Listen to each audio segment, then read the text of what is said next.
Bantuin bunda klarifikasi. Emang saya jubir. Udah ada lawyer no. Lagi dibantuin mulu kayak program tolong. Gimana sih? Suka pada bercanda. Uncle tanggal 20 ikut meet up yo Cer Sargio.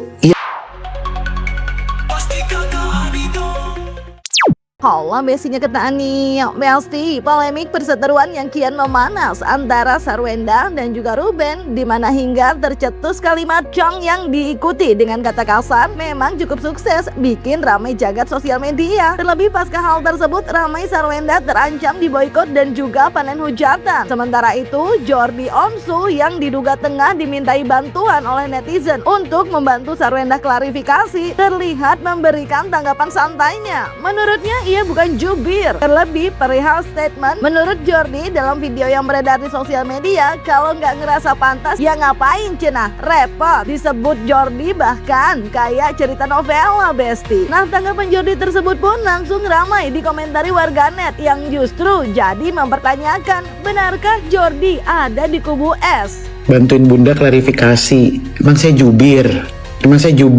Udah ada lawyer no. Lagi dibantuin mulu kayak program tolong. Gimana sih? Suka pada bercanda. Uncle tanggal 20 ikut meet up yo Cer Sargio. Iya gak mau. Ngapain gue ikut? Lu aja ketemu Sarah sama Gio. Ngapain sama gue? Ngeramein. Emang apa? Emang gue cuma penghibur. Belajar tidak kepo sama urusan yang aku gak perlu tahu. Belajar untuk tidak mencampuri urusan orang lain, tidak berkomentar soal orang lain, nggak ikut-ikutan. Jadi ya udah, enak deh. Justru kalau orang pintar, orang tuh tahu dia itu merespon dan hanya akan merespon sama satu orang atau satu statement yang dirasa pantas buat direspon. Kalau nggak pantas buat direspon, oh ngapain? Repot. Jatuhnya jadi kayak telenovela yang tayangnya Sabtu Minggu tiap Jumat muncul gitu. Kita tunggu nih, ada apa lagi nih dulu kayak Cinta Fitri gitu. Tayang tiap Jumat, Sabtu Minggu, sana jadi pembahasan gitu, seru ya. Sering-sering live santai kayak gini, jangan jualan mulu. Yang begini nih, yang dikata kagak mau kaya, cuma butuh makan doang. Kalau orang mah sering-sering jualan, jangan kebanyakan nyantai, Mbak Gista.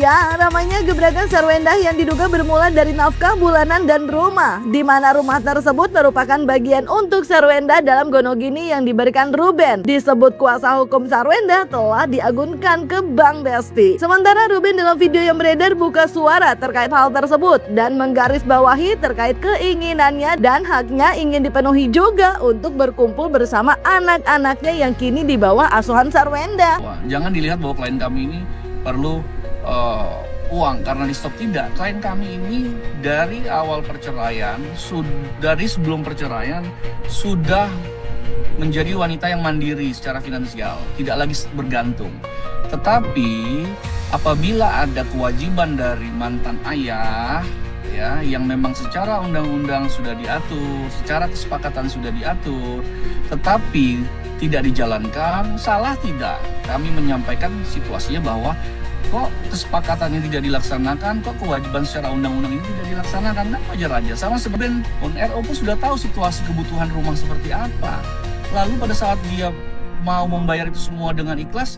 Begitu ada masalah dia bilang, wah ini begini-begini, itu besar pembayarannya, pengeluarannya besar. Sekarang siapa yang meminta?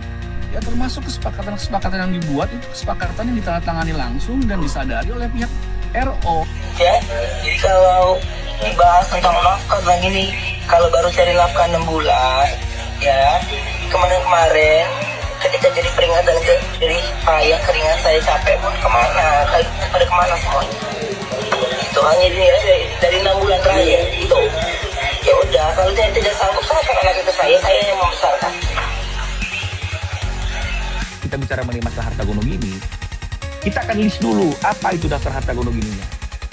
Udah ketemu, baru kita bagi dua yang sudah tidak dibebani kewajiban, artinya sudah bisa dinikmati, sudah langsung bisa dibagi dua. Kalau misalnya nggak mau dijual, tinggal ditanya aset ini mau sama siapa, mau sama si A misalnya.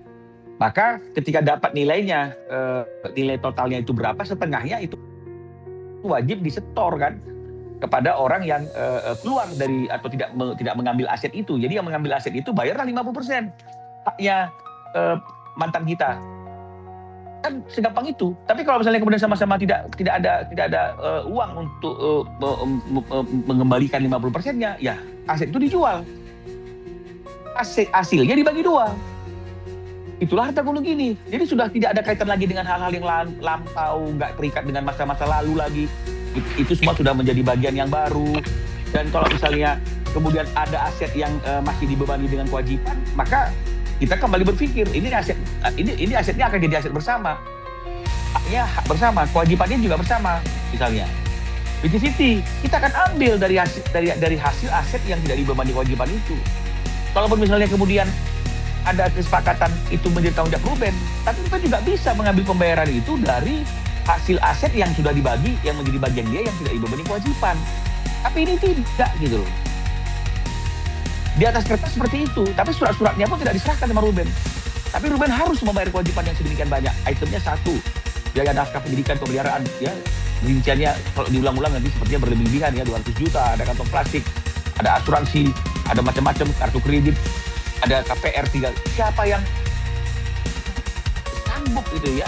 Hanya Ruben yang sanggup gitu loh. Nah, tapi ketika sekarang Ruben kecewa karena haknya untuk mendapatkan anak, berkumpul anak aja tidak dipenuhi, lalu orang rame-rame menyindir Ruben, ya main fisik gitu loh. Kenapa sih tahun lebih dikasih nafkah? Ratusan juta, 200 juta, itu di luar kartu kredit lagi. Dan hal-hal yang lain. Apakah itu menggerakkan hati mantannya untuk merealisasikan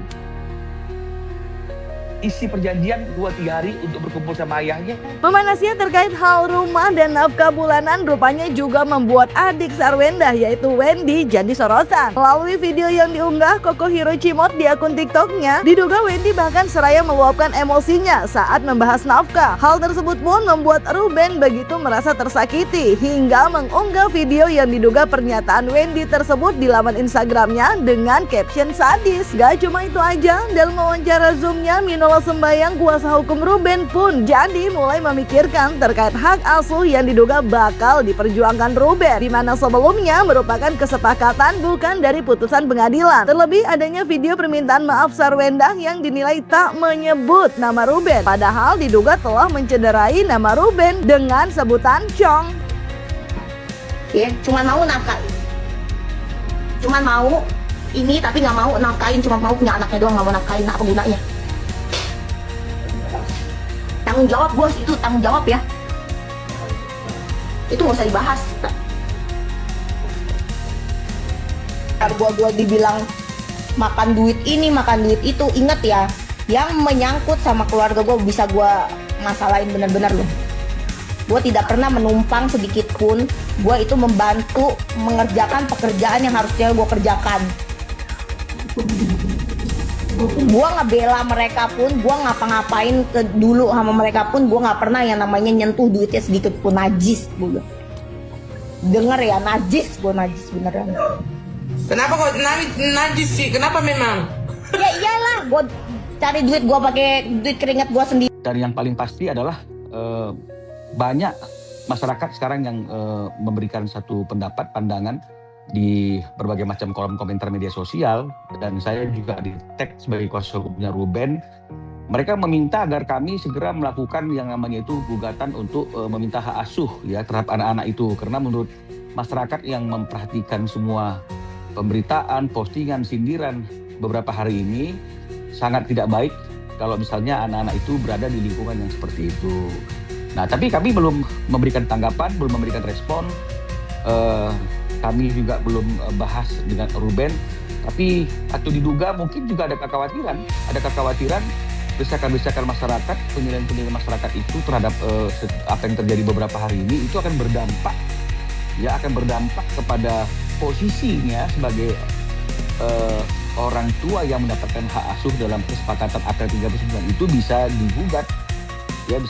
Artinya siapapun dalam proses hukum ini yang kita anggap tidak menepati April 39 itu bisa saja yaitu kita persoalkan lagi. Terkait soal yang tengah dipertimbangkan oleh kubu Ruben melalui Minola Sobayang, kuasa hukumnya soal hak asuh anak, rupanya tak hanya isapan jempol aja nih kayaknya Besti. Dalam video yang beredar, Ruben yang tengah mengisi acara program TV swasta sambil memegang kue ulang tahun, Ruben pun menahan tangisnya terkait rindu kepada kedua putrinya yang baru-baru ini bertambah usia. Namun ia tak bisa menghadiri karena diduga jadwal acara yang digelar sama dengan jamnya bekerja sebagai host di program TV tersebut. Sambil menahan tangis, Ruben pun seraya memberi isyarat kepada kedua bidadari kecilnya untuk sabar cenah Besti. Tapi kadang ada rasa punya rasa apa ya, sudut pandang orang tentang gue gitu. Jadi saya selalu bertanya gitu, ini yang disampaikan ini adalah ingin bertemunya saya dengan anak saya gitu. Dan jika dalam waktu 6 bulan itu adalah sebuah kesalahan besar karena tidak memberikan nafkah, saya cuma bilang coba diperhatikan lagi dengan baik-baik apa sih yang diminta gitu ya, bertemu dengan anak dan bermain gitu, udah itu aja. Jadi ya apa ya, rasa kangen itu pasti ada. Dan saya hanya bisa sampaikan itu ya lewat doa, sholat gitu. Kangen dah. Mau menyampaikan kangennya semana aja sampai nggak berani gitu. Nggak berani menyampaikan rasa kangennya semana juga nggak berani gitu. Dan maksud saya untuk orang-orang yang tidak ada berkepentingannya itu udah dulu gitu. Jangan terus akhirnya menyudutkan, terus memberikan kata-kata yang kurang pantas. Karena akhirnya saya harus jadi berpikir bagaimana anak saya jika dibesarkan dengan lingkungan yang seperti itu. Ya, saya cuma bilang ya, tadinya saya nggak berpikir yang lain, tapi sekarang saya jadi berpikir sabar Talia Tania, sabar dulu. Karena mungkin keyakinan kita berbeda, tapi saya yakin mudah-mudahan Allah jabah doanya gitu. Ya Besti, bingung Ani. Cuma bisa doain semoga bisa selesai masalahnya. Biar gimana pun gak ada mantan ayah ataupun mantan ibu. Dan pertemuan orang tua dengan anak juga penting banget untuk tumbuh kembang mental anak Besti. Dari kalian gimana nih Besti? Jangan lupa like, subscribe, komen, dan share biar bisa dapetin video berita kece lainnya cuma di Kata Ani Besti.